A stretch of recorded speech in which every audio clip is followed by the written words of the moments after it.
வணக்கம் மக்களே. சேலை வெறும் ஆடை மட்டும் இல்லைங்க, ஒரு பெண்ணுடைய பாரம்பரியத்தையும் அழகையும் தன்னம்பிக்கையும் பேசும் அடையாளம்.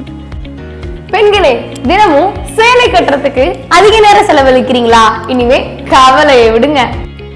நம்ம சின்ன சேலம் அதியமான் ராஜா மற்றும் ஆத்தூர் பிரின்சஸ் வேர்ல்ட் இணைந்து நடத்தும் சேலை முன்மடிப்பு, அதாவது சாரி ப்ரீ ப்ளீட்டிங் ஒரு நாள் பயிற்சியில் கலந்து கொண்டு சேலைகளை வெறும் சில நிமிடங்களில் அழகாகவும் நேர்த்தியாகவும் கட்ட கற்றுக்கொள்ளுங்கள். இந்த பயிற்சியில் சாரி ப்ரீ ப்ளீட்டிங், பல்லு ப்ளீட்டிங், பெட்டி மடிப்பு, ஹேங்கர் மடிப்பு, சுயமாக சேலை அணியும் முறைகளையும் கற்றுத்தரப்படும். ஆகஸ்ட் 9 ஞாயிற்றுக்கிழமை அன்று காலை 10 மணி முதல் 5 மணி வரை சின்ன சேலம் அதியமான் பயிற்சி மையத்தில் நடக்க போகுதுங்க. குறைந்த கட்டணத்தில் அதிக பயன். உடனே உங்க இடத்தை முன்பதிவு செய்து கொள்ளுங்கள். முதல்ல வர 25 நபருக்கு மட்டுமே அனுமதி. அது மட்டும் இல்லைங்க, இந்த பயிற்சி உங்களுக்கு வழங்குபவர் உலக சாதனையாளர் கலைவாணி அவர்கள். அதனால மறக்காம வந்துருங்க.